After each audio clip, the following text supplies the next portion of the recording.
All right, and now we want to go in depth on a Friday. We are talking about public safety during this strange period in our history. Now, during this time, the pandemic, violent crime has increased. The National Commission on COVID-19 and Criminal Justice reports an increase of 42% last summer and 34% in the fall. Again, these are national numbers from 21 cities providing that commission with data. Drug and property crimes actually saw decreases during that period. Now, police officer also in this time, Derek Chauvin, convicted of murdering George Floyd in Minneapolis just last week, drew our focus again to tensions over law enforcement and prosecution across America's racial divides. And even before the pandemic, homelessness was on the rise. The Department of Housing and Urban Development reported to Congress that homelessness has risen for 4 consecutive years. The phenomenon specifically has been more people living outside of shelters. The population inside shelters has actually decreased a tiny bit. So joining us to explore all these topics, Salt Lake County District Attorney, his office prosecutes more criminal cases than any agency in Utah. So DA Sim Gill, so glad that you can be with us. And Sim, I want to start with what you are seeing in terms of violent crime in Salt Lake County, because Representative Burgess Owens was on Fox News earlier this week, and he was saying Salt Lake City specifically saw a 40% increase in murders, and they cut the police budget by $5 million. So your thoughts? So I'm having a little difficulty hearing you, but I think your question was about the violent crime and the comments by Congressman Burgess Owens. Yes. I think that, let me be very clear, although there has been a statistical uptick, it is only indicative of maybe 2 to 3 more murders per 200,000 that's happened, because the numbers have been so low in Salt Lake City proper. So I think my caution to the congressman is to focus on the real stats rather than hyperbole and creating the sense of fear, because that uptick in crime is statistically small. Although it's a loss of life, it has gone from about 14 cases, 15 cases to 16 cases of homicides for over 200,000 people. Yeah, and you know, I think that one thing that's so easy to forget, Sim, is that Salt Lake, it's a big metropolitan area.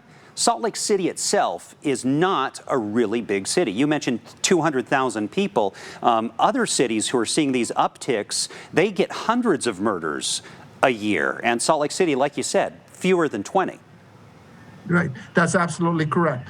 And so, look, I think that the crime comes in cycles, but I think here, our daytime population actually goes over probably 250,000. Nighttime population is 200,000. And so, again, I think that there is a concern that somehow there's defunding. I'm not aware of any defunding of police. I think it is about reimagining and making sure that we're investing in other social services and community services. And I know of no defunding that is occurring of the police here. And again, I think this is hyperbole and fear. And our men and women law enforcement are doing a fantastic job while they're out there. Yeah, it is a tough time for them. And, our partners at the Salt Lake Tribune, Sim, we share content, and they report that the Salt Lake City budget was down $3 million about last year because of COVID refunding and switching some money. But that's out of an $82-point-something million budget, so not so much. I did want to switch to talking about homelessness. We have this really interesting proposal from Salt Lake City Mayor Aaron Mendenhall about a big community of tiny homes. What do you think? Yeah, I think this is Mayor Mendenhall really needs to be commended on her innovation and vision. As you know, that housing prices are going through the roof, and transitional and supportive housing. And I think this is really thinking in a creative way with the tiny home model, and it's transitional housing and supportive housing, which could be actually an answer long overdue to that homeless issue that we have. And the Other Side Academy, which is partnering with this, I think will be an added addition to that. So I think the city needs to be commended on their efforts. So I wonder, from your perspective, looking at the possibility, looking at public safety, I look at a vast campus like that they're envisioning of these tiny homes, and I do worry a little bit about policing, making sure that people who go there are going to be safe. And I think that that's a legitimate concern. I think it has to be envisioned as a larger part of supportive housing. So those individuals who have those needs that can be met with social services, that's how my understanding is, it's how it's envisioned.